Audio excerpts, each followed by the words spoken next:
Avec Gilles Trinière Résidence, vous êtes confortablement installé pour regarder Si on parlait.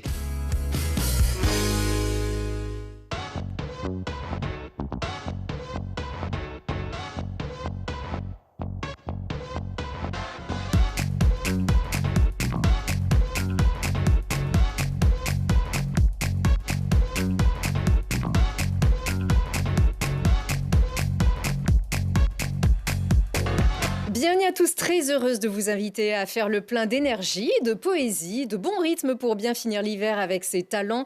Juste là, derrière votre porte ou un peu plus haut, à 1 heure de Grenoble, au pied des pistes, le Tomorrowland va transformer l'Alpe d'Huez en royaume de l'électro, dont la fantaisie va encore pousser très loin l'imaginaire des festivaliers. Son imaginaire s'exprime à coups de cutter et de petits ciseaux avec une minutie d'horlogerie. Cet artiste transforme le papier entre histoire discrète et petits secrets. Et parce que le rock n'est rien sans poésie, sans sentiment, il nous touche toujours en plein cœur avec ce groupe qui vit avec son époque. Et il porte le nom plutôt glam, gothique d'Arabella. Bienvenue. Merci. En bonjour. version trio, on est très content de vous recevoir ici. Vous sortez un nouveau titre, un avant l'album et une tournée après l'été. On va parler de tout ça dans un petit instant. Un autre coup de cœur encore avec ces silhouettes qui gardent leur secret mais font galoper votre imagination grâce à la vôtre et à votre talent. Stéphanie Miguet, bienvenue. Merci. Vous êtes artiste découpeuse de petits papiers et de grands papiers aussi, que vous transformez en petite histoire. Vous allez nous croquer au cours de cette émission, donc ne soyez pas surpris. Stéphanie va faire un petit peu le tour ici sur ce plateau, un petit happening. Vous avez tout apporté ici, on va vous découvrir aussi dans un petit instant. Allez-y, c'est parti. Et croquer l'hiver à l'Alpe d'Huez, c'est toujours une histoire de glisse. Mais pendant une semaine, vous surfez entre les pistes et les platines, 150 artistes, 7 scènes, à peu près 20 000 festivaliers, voire plus. C'est Tomorrowland qui arrive du 15 au 22 mars avec, alors non pas à la baguette, mais porte-parole, on va dire. C'est ça, au mégaphone. Tout à fait. Oui, absolument. Frédéric de Gesel, bienvenue. Merci, bonjour. Vous venez de Belgique, rien que pour nous. Rien que pour vous, Ah, bien merci. sûr. Rien que pour nous, Ça vaut le les déplacement. médias. C'est ça. Eh bien, et vous allez nous le prouver en organisant encore une fois cette 5e édition de... Qu'est-ce qu'on peut dire en fait? C'est même pas un festival, c'est une création à part entière. En fait, ce Tomorrowland, on skie entre les univers de la piste, des platines, en extérieur, en intérieur. C'est un concept à part, assez unique. Ouais, voilà, c'est une émergence dans le monde de Tomorrowland, auquel on s'ajoute bien sûr la superbe déco que l'Alpe d'Huez et son grand domaine ski a à offrir, auquel nous ajoutons nos décos, nos artistes et nos festivaliers durant la semaine qui peuvent découvrir tout le domaine durant la semaine. Alors, Tomorrowland, c'est une histoire qui date d'il y a 20 ans, désormais. 2 décennies en Belgique. C'est parti de là, en fait. C'est parti de là. On a fêté notre 20e anniversaire l'été dernier. Du coup, c'est notre 5e édition par contre pour l'hiver. Et en mois d'octobre, on a aussi commencé avec un Tomorrowland au Brésil. Donc on s'étend un peu partout dans le monde. Et alors, pourquoi l'Alpe d'Huez? Vous vous êtes d'abord inspiré de ce décor, de ces pistes, de cette neige pour imaginer une version winter de ce grand événement dédié à l'électro, à la techno? D'abord, pourquoi la montagne? Parce que, à titre privé, je pense chez nous, dans la boîte, on aime tous la montagne, on aime bien le sport d'hiver, on aime bien le ski. Le ski et la musique, ça va ensemble. Il y a vraiment cette culture d'après-ski, de plus en plus d'ailleurs aussi en France. Ça a fort commencé en Autriche et en Allemagne. Maintenant, en France, il y a beaucoup de DJ qui se produisent en montagne. Et on s'est dit, pourquoi pas marier les deux mondes, de la montagne, du ski et de Tomorrowland. Mais en voyant les choses en très très grand, 150 artistes, c'est énorme. Ouais, mais il faut parce qu'en fait, différemment du rock, vous l'avez me confirmé, il n'y a pas de pause entre les artistes. Donc faites le calcul, on a 3 scènes en journée, donc de midi à 16h30 sur les 3 grands plateaux existants en montagne. Après, on a 4 scènes qui, entre 19h et minuit dans la station même. Ben, faites le calcul, il faut... des DJ tout le temps, quoi. Donc il faut 150 DJ. C'est ça, sauf que alors il y a une main stage, hein, c'est ça, couverte, une spéciale 2025. Ça change chaque année, parce que ça c'est donc le festival qui n'est pas winter. On s'est inspiré de ce principe colossal en fait. J'ai pas trop le mot colossal parce que certainement l'Alpe d'Huez, oui, Alors, ça, c'est ça, là, vous oui, voyez en des Belgique, c'est un images peu de Disneyland. l'été. Bon, c'est à 200 000 personnes le week-end, rien à voir avec ce qu'on fait sur l'Alpe d'Huez parce que là, on est à 22 000 et je parle plutôt de vacanciers que de festivaliers parce qu'en fait, nous, on vend que les tickets sous forme de forfait qui inclut l'hébergement et la remontée sur les pistes. Donc ça veut dire que les gens, soit ils viennent du samedi au samedi, ils passent donc une semaine entière dans la montagne, ou soit ils arrivent le mardi et repartent le samedi. Donc ils séjournent plusieurs jours dans la montagne. Il ne faut pas les allers-retours tout le temps, toute la journée, quoi. Et aussi, c'est important de le préciser, puisque ça avait été le cas une année, notamment Non, du tout. sur une édition, on ne ferme pas l'accès aux non-festivaliers. Ouais. Tout le monde peut aller skier à l'Alpe d'Huez Le grand si on domaine. le souhaite. Voilà, le grand domaine ski reste ouvert pour tout le monde. Donc, si vous souhaitez venir faire une journée de ski sur le grand domaine, partant de l'Alpe d'Huez, Vaujany, Oz, Oris ou toutes les communes autour, vous êtes bien sûr les bienvenus. Vous aurez l'aspect Tomorrowland quand même en faisant du ski. On peut entendre un peu, même si on n'a pas pris de ticket. On peut... verra, quoi. Oui, on va même pas construire un mur autour de nos scènes. Oui, non, donc, quand même. C'est ouais. pas l'esprit. En revanche, Non. on protège quand même aussi la grande scène, les scènes ça, leaders. par contre, pour avoir accès aux scènes dans la station même, il faut avoir l'entrée et le bracelet, quoi. D'accord. Alors, si on prononce, vous me dites, vous me reprenez si ça va pas. Ouais. Il y a les scènes, on annonce les scènes de Core, Cage, Frozen Lotus, The Reflection of Love et Amare, c'est Amare, ça. ouais. Amare. Ouais. Qu'est-ce que c'est que ces noms de scènes? C'est des noms fictifs, forcément, mais c'est des noms qui ne... C'est thématique? C'est thématique, ouais. Et c'est des noms qui reviennent partout, enfin, avec Tomorrowland. Et comme ça, en fait, nos festivaliers savent exactement à quoi ils doivent s'attendre en tant qu'ambiance, mais aussi en tant de style musical, puisque chaque scène a quand même aussi son style musical. Parce que dans la musique électronique, il y a beaucoup de styles, forcément. Les gens ne se captent pas toujours. Ils pensent tous que oui, c'est la techno. Ben non, forcément. L'électro, ça va à 360 degrés. 360 degrés. Donc, chaque scène a un peu son propre style, quoi. Oui, c'est sûr. Avec toujours Alors, on parlait de colossal. Il y a quand même un grand visage. On a vu une grande tête. D'accord, ouais. Voilà.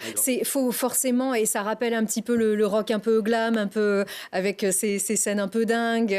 Voilà. Chacun vient aussi y trouver l'électro qu'il veut, soit Tout à colossal, soit un petit peu plus rythmique, un peu plus soft aussi. Tout à fait. Il y en a vraiment. On peut pas tous les éplucher toute la programmation avec 150 artistes. Mais est-ce que ce sont les mêmes d'un Tomorrowland été à hiver, Belgique, à l'Alpe d'Huez ou pas? Du tout. Bon, on a toujours les grosses têtes d'affiche sont principalement les mêmes. On a d'ailleurs des fidèles parmi les grosses têtes d'affiche comme Steve Aoki, Lost Frequencies, Dimitri Vegas. Ils viennent depuis 5 ans. Et d'ailleurs, c'est très, très, très marrant, c'est qu'en fait, beaucoup de ces grands DJ, ils en profitent pour aussi faire quelques jours de ski.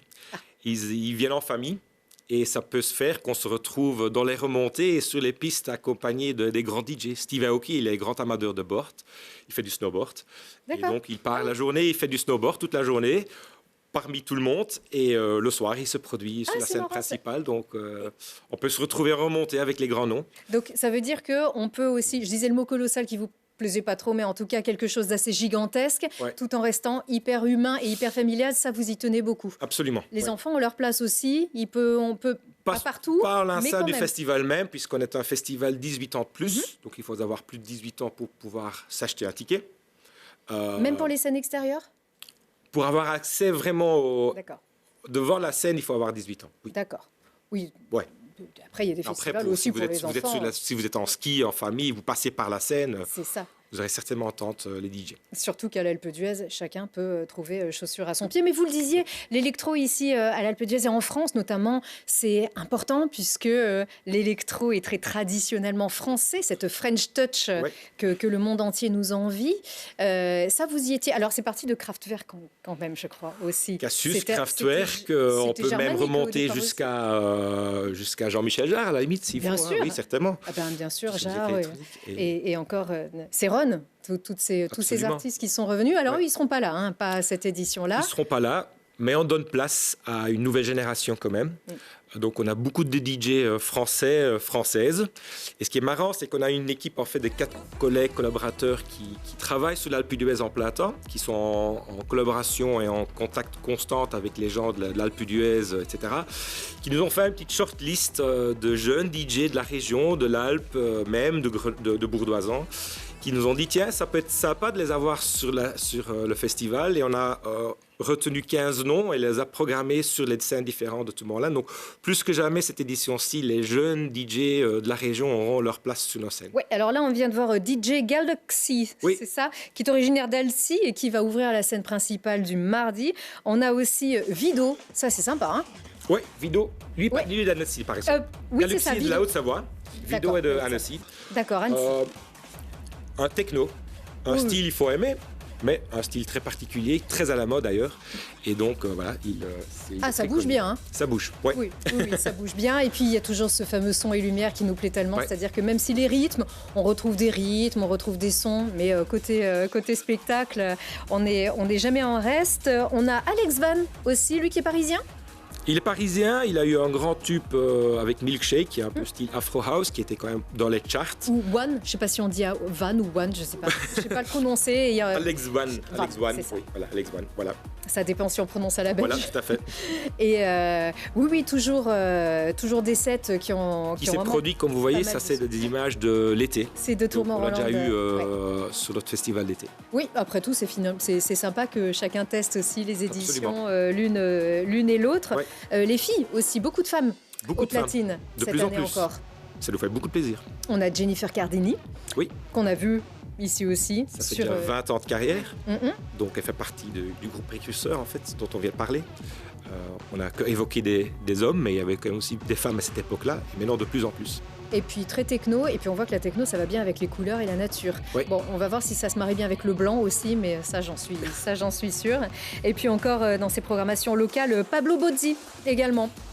Ouais. Qui Qui a- remixe beaucoup de disco italien dans des remixes contemporaines. C'est très à la mode. Les jeunes, ils remixent beaucoup des tubes des années 80, 90 actuellement, qui sont remixés par les DJ. Il en fait partie de ce style-là. Oui, alors on rappelle que tout ça c'est du 15 au 22 mars, qu'il y a une programmation très très riche et très internationale et très locale, vous l'avez vu aussi. Est-ce qu'on peut encore s'acheter un ticket? Non, malheureusement. Quel qu'il soit, il n'y a Ouais, quel même qu'il pas un soit. dernier des petits trucs. Non, tous les tickets se sont écoulés, malheureusement. Donc, si on peut s'approcher, écouter, profiter, ça reste encore possible. En revanche, Absolument. pour les accès réservés, c'est déjà plus possible. Et forcément, c'est un festival qui avait fait beaucoup discuter dès sa première édition, discuter, voire une édition très contestée par les défenseurs de l'environnement et d'un modèle moins consommateur, moins producteur de carbone. Est-ce que ces éditions suivantes se sont remises en question? Est-ce que vous avez tenté de vous adapter? Est-ce que c'était déjà le cas à l'origine? Bon, malheureusement, on n'est pas dans un débat, on est dans des revendications unilatérales, donc malheureusement, on n'arrive pas trop à débattre avec les revendications. Vous cherchez à discuter, à vous ouvrir? Oui, forcément, si vous me posez la question, on vous répond. Ah Donc, non, on mais est- pas nous, mais en tout Bah, cas avec aussi, les personnes oui, forcément, qui si ça contestent. pourrait se faire, on est partie prenant. Mais il faut savoir qu'en fait, la transition écologique, c'est aussi une transition technologique. C'est la technologie qui nous aidera à faire la transition écologique. Et c'est une technologie qui va de plus en plus vite, en fait. Et parfois, ce n'est pas des choses qu'on ne voit pas au grand public, mais qui se font réellement chaque année. Et chaque année, il y a des choses qui ajoutent l'huile végétale comme hydrogène pour toutes les machines de montage, les investissements que la station fait dans la tension fixe qui fait qu'on doit presque plus installer des groupes hydrogène indépendants. Les gobelets réutilisables avec une puce intelligente pour le remboursement de gobelets, les toilettes sèches, et j'en passe. Et pas que, vous allez Pas que. recycler l'urine des festivaliers. Ouais. J'ai vu ça, c'est un très bon fertilisant, figurez-vous. Ouais. Je ne sais pas par quel biais elle sera transportée, où elle sera Je transportée. ne connais pas les détails, mais Oui. par exemple, c'est une technologie assez nouveau qui est déjà fait par des grands festivals auxquels on sait ce qu'on va faire aussi sur Winter. Donc, c'est des technologies. Chaque année, on nous propose des technologies qui nous aident, nous, à changer notre comportement. Oui, alors on dit aussi que la technologie parfois va même plus vite que les comportements humains aussi. Donc si on peut mixer les deux. Et ce Ouais. que vous dites aussi, c'est que de toute façon, on skie à l'Alpe d'Huez. Et que pour vous, le but, c'est vraiment d'avoir une empreinte la plus légère possible, évidemment. Dans notre Sur, opération des 22 000 festivaliers, on est dans une opération qui se fait tous les jours partout dans les Alpes avec une chassée-croisée le samedi. On n'est pas exceptionnel, quoi. À autre grande semaine de ski. C'est sûr. Ouais. Vous avez un petit coup de cœur pour cette programmation-là allez. 150, non, c'est difficile de s'en froisser personne. Mais je reste belge, donc j'ai mes petits coups de cœur belges, les Henri PFL, Lost Frequencies. Et évidemment, c'est sûr. Voilà. Et un petit coup de cœur pour Grenoble aussi, donc vous avez découvert la Bastille et ça. Ouais. Ah voilà. oui, voilà. Tout à fait. C'est très touristique, j'avoue, mais je ne m'y connaissais pas trop. Je l'ai découvert l'été dernier et j'ai fort adoré. C'est encore ce qui fonctionne aussi très bien ici à Grenoble. Eh bien, merci beaucoup, Frédéric. On vous souhaite bien du plaisir aussi pour accueillir tous ces festivaliers et tous ces artistes. Merci encore d'être venu jusqu'à nous. La poésie, ça fait partie de l'électro, ça fait partie aussi de tout son univers. Tout de suite.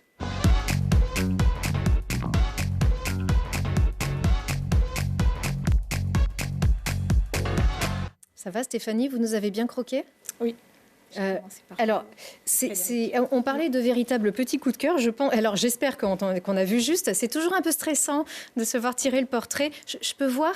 Allez, c'est parti. Faites-moi voir. Voilà. Ah, waouh! Mais c'est pas vrai. Mais comment vous faites ça, Stéphanie? Mais c'est hallucinant. Regardez-moi ça. Alors, je ne sais pas si vous arrivez à bien voir.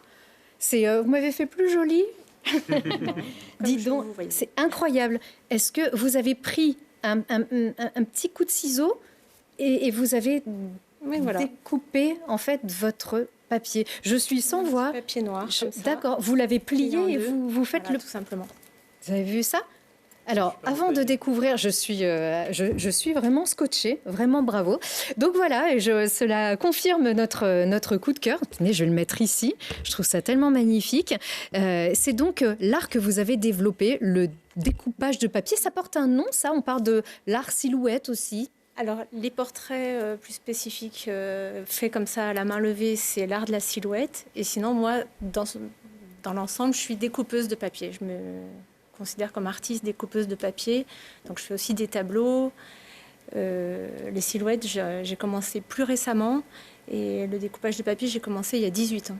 Il y a 18 ans. Avec toujours, vous développez ces petites scènes. Alors là, on a vu ici, sur ce plateau, des portraits, mais vous réalisez des scènes qui sont parfois immenses. Et là-dessus, il y a une feuille de papier, généralement. Une grande feuille. Oui. Toujours. Ouais. Oh, donc ça veut dire qu'un petit coup de ciseau de travers, un petit coup de cutter et il faut tout recommencer?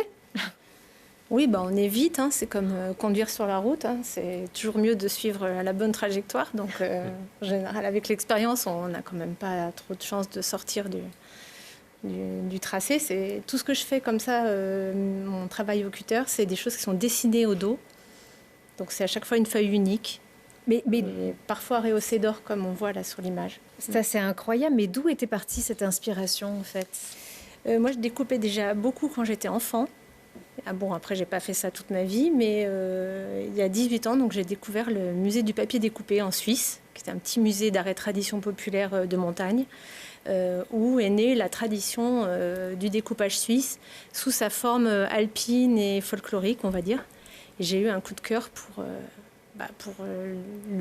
visuellement déjà l'aspect du découpage, et puis j'ai aussi un coup de cœur sur l'histoire du premier découpeur suisse qui s'appelait Jean-Jacques Oswirt et qui était un vagabond en fait.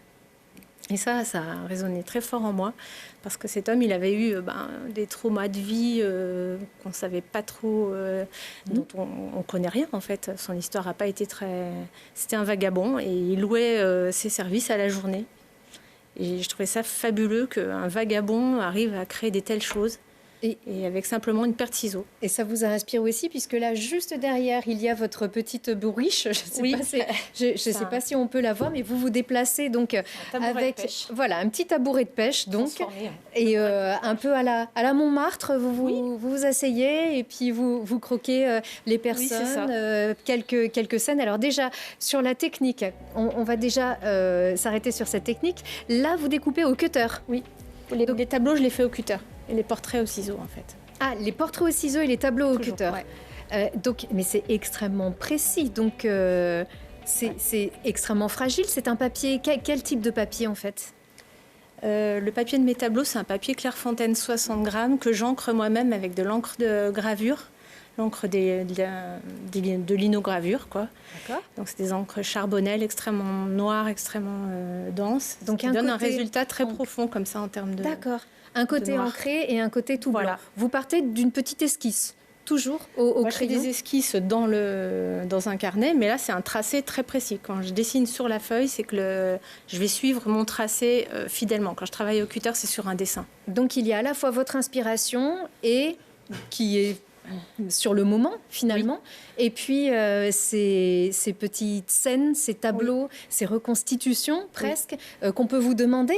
C'est ça, Oui, ça oui. peut être aussi à Oui, la oui. commande. Parfois, Tenez, je je veux que vous travaille. représentiez ma maison, mon foyer. Tout à fait, ouais. Et pas forcément que des particuliers, ça peut être aussi des entreprises. J'ai fait une école de yoga, j'ai fait des tas de choses. Ouais. Là, je vais travailler pour un festival de danse orientale en Suisse. Donc, je vais faire un visuel pour eux. Là, qu'est-ce Et, que c'est là, ce qu'on voit ici? Là, c'est le muséum, donc c'est inspiré de plusieurs muséums d'histoire naturelle. Donc j'ai fait un mix et je crois que j'avais vraiment très envie de me faire plaisir en dessinant plein d'animaux, dont le grand tyrannosaure central, voilà, qu'on voit dans certains musées. Et voilà, Oui. c'est un amusement incroyable. Ah oui, un Et- sacré oui. amusement. Vous avez dû Ouais. vous amuser Et avec beaucoup de pour faire un documentation parce que j'étais pas spécialiste des animaux, donc là je me suis donné les vacances de Noël pour faire des animaux tous les jours et, et arriver à faire tous les animaux du musée au final. Oui. Oui, parce qu'il faut à la fois. Moi, ce que j'ai trouvé incroyable, c'était la fidélité vraiment du trait. On s'y reconnaît, mais aussi la précision. Vous avez dessiné des cils. Ici, on voit que Oui. vous dessinez même des reliefs. Il Oui. y a des petits coups de cutter qui représentent Ouais. des tuiles, qui représentent des Tout à fait, reliefs. oui. Ça se travaille, ça. Il faut forcément en rater pour en réussir. Oui, bah forcément, hein, comme tout, comme tous les arts et les artisanats de précision, bah, il faut quand même beaucoup s'exercer. Mhm. Euh, Pour parvenir à une feuille, une pièce, c'est ça. et tout est Ouais. découpé dedans. Ouais, tout à fait. Alors là, pour celle qu'on vient de voir là, par exemple, ça représente à peu près combien d'heures Comme le muséum, Oui. bah, là, il y avait beaucoup de préparation pour les animaux, donc voilà, mais ça me prend 2-3 semaines. Mais j'ai autant de dessins que de découpes. D'accord. Ouais. Mhm. Ok. Et puis vous pouvez faire aussi quand même beaucoup plus simple avec ces petites scènes que vous croquez sur un café. Comme ça, Oui, voilà, vous avez ouais. toujours vos petits papiers et puis Ouais. vous allez J'ai dessiner mes ce que vous ciseaux voyez. oui. Dessiner. Non, vous dessinez pas, vous découpez ce que vous voyez autour de vous. Ouais, je fais des portraits des gens qui sont autour de moi. Là, cet été, j'étais pendant 15 jours à Paris, donc tous les jours, sur des terrasses de café, tous les jours, j'ai fait une petite scène que je voyais dans la rue, principalement au but de Chaumont, mais pas que. Mais c'est Et ouais. Mais Là, c'est c'était- génial. Vous leur inventez des histoires presque en fait. Vous Oui, vous oui, oui. imaginez en Et les là, ça a regardant été les même observant ça a donné lieu à une correspondance poétique puisque ma meilleure amie écrit et anime des ateliers d'écriture et elle a créé chaque jour un poème. Chaque jour, je faisais un découpage et chaque jour, elle me répondait avec un poème. Donc c'est un peu une correspondance par SMS quoi aussi. Ah ouais, on Et peut. ça a donné lieu à la publication d'un petit livre. D'accord, on peut travailler un peu à quatre mains aussi. Oui, c'est- tout à c'est fait. quelque chose Ouais, qui peut j'aime se beaucoup. développer Ouais, aussi. moi, j'aime beaucoup collaborer. Parce qu'il y a à la fois le trait, l'esthétique, le graphisme qui vous séduit, mais est-ce que c'est aussi davantage les histoires qu'on peut s'inventer avec une silhouette? Une silhouette, est-ce qu'elle va pas montrer ce qu'on veut cacher? Oui, tout à On va- fait. on va un peu loin, mais moi, c'est ce que ça me- c'est ce que ça ça. m'évoque. Ouais, c'est ça. Puis moi, j'aime bien me raconter des histoires, de toute façon. Et puis, alors les silhouettes, c'est aussi le lien avec les gens. Faire des silhouettes, par exemple, dans les cafés, moi, je le fais régulièrement. Pas que quand on m'invite pour faire des silhouettes pour un événement, mais aussi dans ma vie personnelle. Des fois, j'aime bien les portraits volés. Il y a des gens, je les vois, je trouve qu'ils ont une présence, une silhouette, parfois une coiffure, une attitude que j'ai envie d'immortaliser. Et donc, c'est un peu comme un cahier de voyage. Donc, je fais leur silhouette et souvent, je leur offre. Oui, vous avez un peu Ouais. vous avez ces carnets finalement. Ouais, voilà, et j'ai ces carnets portraits. de portraits avec plein Comme d'artistes. là, on en voit d'ailleurs sur voilà, ouais. votre petite valise. Est-ce qu'on peut se révéler vous avez découpé qui en fait là? Vous avez Frédéric Là, je vous ai fait également. vous- Allez, je suis Frédéric, attention, voilà. réaction en direct. Alors, Ouais, c'est incroyable. Hein. Hein Ouais, c'est vrai. Wow. C'est bluffant. c'est Je pense que- c'est absolument. Je ne sais pas si on arriverait vraiment à on voit bien d'ici. Oui, regardez, je ne sais pas si on peut arriver à zoomer ici pour voir vraiment la finesse du point. Ouais, il y a Et des regardez. détails, La chevelure, des détails dans la la silhouette. coupe de cheveux, tout est dedans. Ouais. Ouais. Et donc ces carnets, vous les avez apportés aussi. Donc Oui. des, Là, c'est des comme- carnets. Là, c'est mes cahiers vraiment. journaliers, on va dire. Ah, il y a Harry Potter. Non, pardon. Non, je ne dis pas qui. Non, mais si, quand même, de loin. Non, on les connaît pas, nous. Donc Il y a forcément. pas mal notre d'artistes imaginaire- grenoblois que vous pourriez connaître quand même dans ces carnets. D'accord. Parce que je sors pas mal et quand même, il y a... D'accord. Il y a des gens connus sur Grenoble dedans. D'accord. Bon, on va regarder ça. Ouais. Oh, c'est fou. Je ne sais pas comment vous arrivez à faire. Je peux les montrer à Arabella tout de suite. Ouais. Vous les avez pas croqués. Vous Non, allez les faire J'attends pendant leur... de passer pendant leur petit. un Et petit signe que surtout, je pourrais. on peut. Moi, je peux vous acheter quelque chose. On peut faire un petit cadeau. Aussi, par exemple, ça peut devenir une petite scène, une mère et son enfant, Ouais. ou un arbre généalogique. On peut Oui. vous contacter sur votre compte Instagram, c'est ce qui est sur plus mon simple compte Instagram, encore oui. aujourd'hui. Qu'est-ce que c'est beau ça, vraiment, ces atmosphères. Ouais, vous, les petites scènes avec de de vie. l'ombre, vous créez de la lumière. Je trouve ça complètement fou. C'est vraiment un talent immense, Stéphanie. Vraiment, vous voulez vous rendre hommage et vous faire découvrir. Et Merci. vraiment, avec ce talent absolument immense. En plus, on peut apprendre avec vous. Ça vous arrive de créer des ateliers pour le public? Oui, j'organise des ateliers. Donc alors, je ne les fais pas régulièrement au même endroit. Je les ai fait 2 fois au musée du papier découpé en Suisse. Parfois dans mon atelier, mais qui est assez petit, mais qui peut accueillir 4 personnes. Et l'année prochaine, je pense que je vais faire des ateliers sur Grenoble à l'UIAD. D'accord. Allez, Voilà. l'université Inter-H. Voilà, donc là je vais faire 3 ateliers, les dates sont déjà fixées, donc je suis très contente de travailler avec Bien sûr. cette université. En plus, ça détend. C'est Oui, un art c'est qui souvent apaise. assez. Et qui, C'est des journées assez calmes et les gens ont du mal à partir le soir.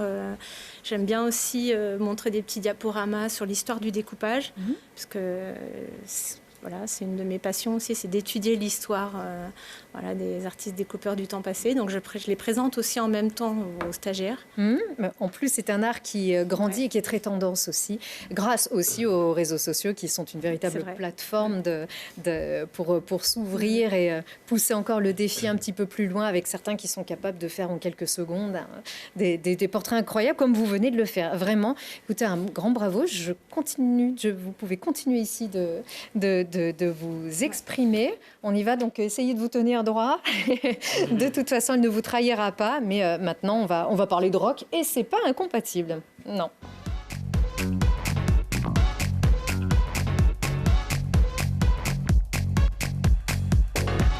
Bien sûr que non. Il y a toujours de la poésie dans le rock. Vous êtes d'accord? Toujours, beaucoup, bien sûr. Beaucoup. Ça part des sentiments, le rock. À partir du moment où on a besoin de raconter des choses, il y a toujours une part de poésie dans l'interprétation, je pense, artistique, oui. Et oui, alors Rémi, vous êtes le chanteur. Quentin, vous êtes le bassiste. C'est ça. On a aussi Clément donc Clément va nous parler dans un petit instant. Je crois que le micro n'est pas allumé. Clément vous êtes un qui pro est des micros, donc vous guitariste. allez trouver qui est guitariste, Oui. bien sûr. Et Arabella, donc que des hommes qui portent un prénom féminin pour ce groupe de rock. Et pourquoi pas? Mais pourquoi alors Ouais. justement? En soi, on n'a pas fait de rapprochement dans ce sens-là. C'est vrai que c'est une question qu'on nous pose souvent depuis le début du projet. On la pose encore au Red Hot. Pourquoi ils s'appellent les petits piments piquants rouges? Ça arrive encore. Rassurez-vous. Il y avait un choix esthétique, de fait, déjà, premièrement, parce que ce prénom-là nous parlait. Et puis, c'était un clin d'œil à une chanson d'un artiste qu'on aime beaucoup, de Arctic Monkeys. Et de Richard aussi, Strauss. Voilà, un opéra de Richard Strauss qui parle d'un amour perdu. Bon, on va pas rentrer dans l'opéra de Richard Strauss, mais il y a ce côté romantique et dramatique qui nous importe beaucoup et qui revient vers cette poésie-là, au final, dont vous parliez au début. Un côté un peu mélodramatique, Tout à fait. qu'on retrouve depuis déjà, parce que vous existez déjà depuis une bonne paire d'années, vous vous êtes déjà un petit peu renouvelé, finalement, puisque vous avez des tendances parfois qui sont très inspiration rock des années 2000. Oui, ça surtout, je pense que ce sont les influences de base, cette période-là. Ces groupes de rock des années 2000, comme les Cooks, les Strokes ou Arctic Monkeys, sont des artistes qui nous ont bercés. Nous, comme je le répète souvent, nous sommes des enfants de la génération 90 et on a été bercés par cette culture-là, forcément. Et donc, vous connaissez depuis très longtemps aussi, malgré votre jeunesse. On se connaît depuis qu'on est né, apparemment, à peu près. Nous, on a grandi ensemble, nous deux déjà. Mais on était à la maternelle ensemble. Et le premier groupe, les premières petites formations qu'on peut faire déjà dès l'école, ça remonte à quel âge pour vous, ensemble? 12 ans. On avait 12 ans sur les bancs en primaire. Ah oui, voilà, oui, c'est vrai.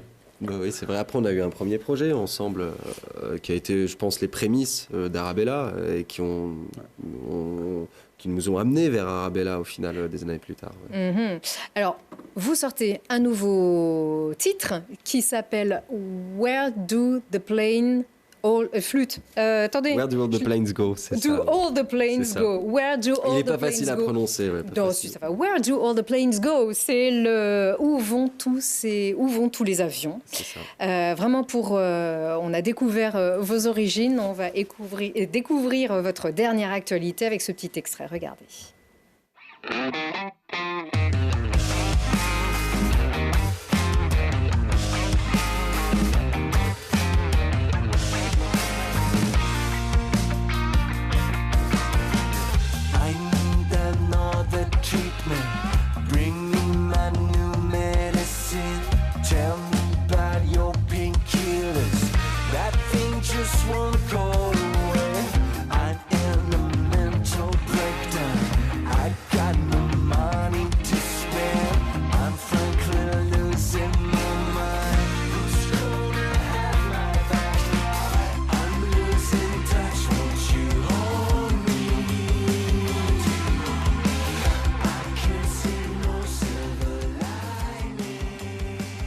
Les avions, pourquoi ces paroles? C'est une réflexion, vous vous posez devant les avions et vous inventez des histoires? Ce qui est intéressant, en tout cas la question qu'on s'est posée lors de l'écriture de cette chanson, c'était un petit peu de questionner, de se questionner nous-mêmes et d'essayer d'amener les auditeurs, auditrices à se questionner sur cette idée des fois on est un peu spectateur de notre propre vie et on trouve intéressant de dénoncer, d'amener la question et simplement en fait de se demander qu'est-ce qu'on fait avec ça en fait à partir de ce moment-là, avec cette vie qui va dans tous les sens très très vite et surtout de plus en plus aujourd'hui avec les réseaux sociaux et la société dans laquelle on est vraiment qui nous pousse à remplir beaucoup et ce parallèle avec les avions qui passent sans savoir vraiment où ils vont et nous intéresser, c'était de se dire voilà, des fois on est spectateur de ce qui nous arrive. Comment on deal avec ça? Comment on joue avec ça? Alors Rémi, vous avez dit énoncer ou dénoncer? Énoncer. On peut dénoncer aussi un peu. Non, parce que vous laissez libre en fait à chacun sa réflexion. Au final, c'est ce qui me paraît être le plus intéressant. Je ne sais pas ce que tu en penses, mais ce qui me paraît être le plus intéressant, c'est de laisser libre champ à l'interprétation des personnes qui écoutent le titre. Parce que est-ce que vous êtes un groupe qui revendique nécessairement? Ça va dépendre des morceaux et des sujets qu'on va aborder.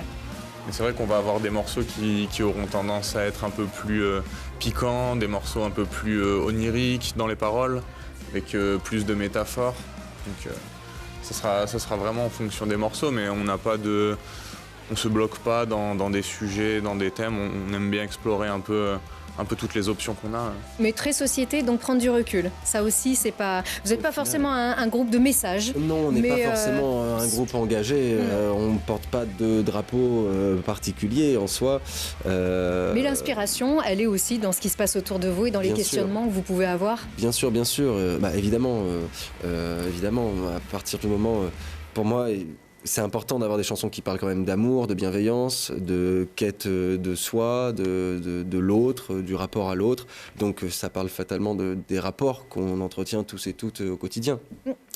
Après, de là à revendiquer des choses, si ce n'est de la bienveillance et de l'amour, pour l'instant, c'est déjà un bon message, je pense. Important, qu'on oublie trop souvent, des fois. Eh bien, tout part de là, bien sûr. Sauf que ça s'écoute vraiment bien. Moi, je trouve ça vraiment bien qualitatif, ce que vous faites aussi. Merci. Et ça l'a toujours été, d'ailleurs, au-delà. C'est vrai que parfois, ça ressemblait un petit peu à, on a dit, un rock un petit peu plus,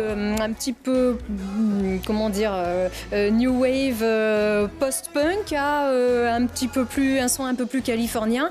Ça, c'est ce que je vous dis. Est-ce que ça vous gonfle forcément qu'on essaye toujours de vous comparer, de vous mettre dans une case et de dire tiens, vous me faites penser à un tel. C'est jamais dérangeant dans le sens où au final la musique existe depuis longtemps, ce style de musique existe depuis longtemps et fatalement ça va réveiller des souvenirs de ce qui nous a fait découvrir un style, de concerts, de festivals. Donc non, c'est pas dérangeant. Après, chacun fait sa musique à sa sauce et nous forcément on sait qu'on a nos influences et qu'on peut faire penser à certains groupes, mais c'est pas problématique. Tout ce qu'on fait, on le fait. Ça sort de nos tripes, quoi. Bah oui, puis en créant, parce que vous créez vos textes, vous créez vos mélodies, vous inventez vraiment votre son à vous. Donc le but, c'est de dire, tiens, ça me fait penser à Arabella. Ce qui est déjà sûrement le cas. Dans l'idéal, bien sûr, c'est que des gens puissent se dire, ah tiens, j'adore cette chanson, ça me fait penser à ça. Bon, après... Je sais pas s'il y a un idéal en soi. Faut avancer, faut faire de la musique. Et puis si les gens aiment et qu'il y a une rencontre publique, un partage, et que cet échange-là dure dans le temps, c'est l'essentiel. Ce qui compte aussi, c'est de faire aussi ce qui vous plaît. Et puis, on cherche toujours des sens et de la revendication. Parfois, c'est juste des mots qui vont bien ensemble, comme chanter, un célèbre groupe des années 60. Mais c'est intéressant, c'est une bonne question. Moi, je trouve ce qui m'intéresse beaucoup, c'est aller chercher des images, simplement, et se fier à la sonorité des mots. C'est un jeu d'écriture intéressant en soi. Moi, je trouve ça intéressant, parfois. Et ce qui est intéressant, c'est la scène, parce que forcément, certains créent pour de la musique studio comme ils l'imaginent, d'autres créent de la musique qui va bien s'exprimer sur scène. C'est un petit peu le cas de Where Do All the Planes Go? C'était ça, je ne sais pas si je l'ai bien dit. Oui, voilà. C'est ça, oui. Qui finalement est une chanson qui va monter en puissance avec des distos qui sont un petit peu plus, un peu plus intenses. Plus la musique passe et plus ça s'exprime. C'est comme ça que vous exprimez que vous créez vos chansons aussi pour les jouer sur scène, ce qui sera bientôt le cas aussi. Clairement. De toute façon, à partir du moment où on parle de rock, on est obligé de parler de live et de concert. Je pense que c'est l'endroit où ce style de musique s'exprime le mieux. L'énergie est tout de suite décuplée sur scène, la puissance sonore, tout ça. Donc forcément, on peut pas parler de rock sans parler de live, je pense. Surtout quand on a fait Musilac, ce qui est pas mal. C'était super. C'était une bonne et une super expérience, bien sûr. Ouais. Est-ce qu'il y en aura d'autres aussi, on le sait? Parce que là, vous avez quelques scènes pour commencer avant votre album. Est-ce qu'il y a une tournée de prévue? On est en train de monter des groupes de dates, évidemment. Mais dans les premières scènes qu'on annonce, il y a Rock the Piste en mars, les off de Rock the Piste en Suisse. On a Aluna Festival en Ardèche le 27 juin aussi. Festival aussi, ouais. Qui est un super festival. On a hâte d'entamer ces dates-là parce que ça faisait un bout de temps qu'on n'était pas monté sur scène. On a mis du temps pour finir cet album. Et on s'est donné le luxe de prendre le temps pour cet album. Et donc ça fait 3 ans. Et on a vraiment hâte de retrouver les gens et de retrouver les festivaliers. Et mi-mars, on y retourne. Nous, on a vraiment hâte de vous y retrouver devant la scène parce que c'est quand même vraiment, vraiment sympa. On va d'ailleurs avoir le luxe de vous écouter en acoustique, d'ailleurs, ici sur ce plateau, en cette toute fin d'émission. On a le verdict. Attention, ça, c'est vous, Rémi? C'est vrai que c'est très reconnaissable. C'est ressemblant. Très reconnaissable. Voilà, Rémi et son petit profil. On a Clément dont le micro ne fonctionne pas, mais qui a acquiescé très sagement. Regardez Clément. Ça va, hein? C'est pas mal. C'est un truc de dingue. Il est incroyable, Clément. Là, j'avoue. Et ça y est, on a Quentin qui... Regardez, j'essaye de zoomer. Quentin, super. Alors? Incroyable. C'est un truc de dingue. Hallucinant, Quentin. Le petit chien. Ah ouais, voilà. Bravo. Hein. C'est plus vrai que nature. Bravo. Stéphanie, regardez, venez vous mettre ici, là, à côté de moi. Alors vous, pour vous faire vous-même, c'est un peu plus compliqué. J'imagine qu'il vous faut un miroir. On est vraiment scotché par votre... vraiment scotché par votre art. Qu'est-ce que c'est, cette petite... Ah oui, c'est la silhouette découpée. Ça, ce sont les doubles. Ah oui, donc il y a la version... Waouh, incroyable. Vraiment un grand bravo à vous. Merci beaucoup. Ouais, ça c'est... Dans le carnet, on sera dans les carnets de Stéphanie, quel honneur. Merci beaucoup. Merci beaucoup. On se tient au courant, bien sûr, pour votre nouvel album qui devrait sortir, si tout va bien, en septembre prochain.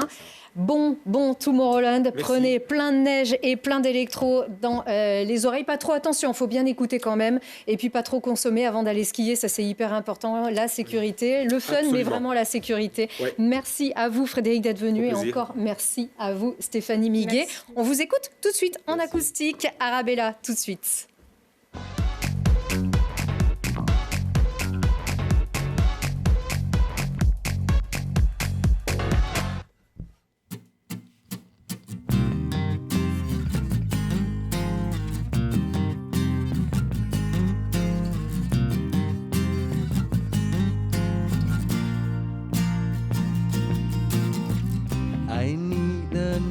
the treatment. Bring me my new medicine. Tell me about your painkillers. That thing just won't go away. I'm in a mental breakdown. I got no money to spend. I'm frankly losing my mind. Who's gonna have my back now? I'm losing touch, won't you hold me? I can't see no silver lining. Oh. Tell me what I never know. The rain can help falling down.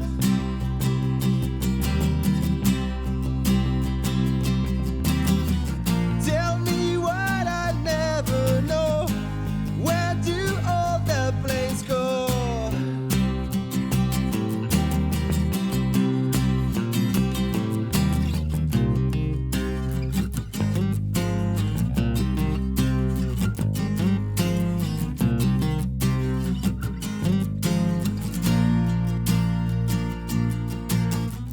Oh, I just fell on the ground like some trash bag on the curb. Nobody's picking me up.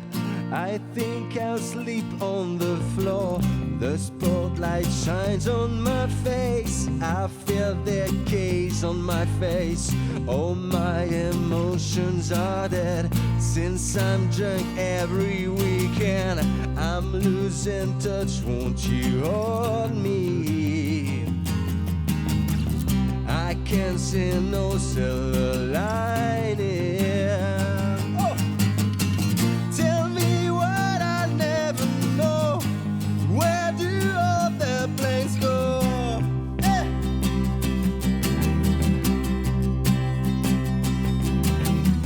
Tell me what I never know. The rain can help falling down. No, no, no, no.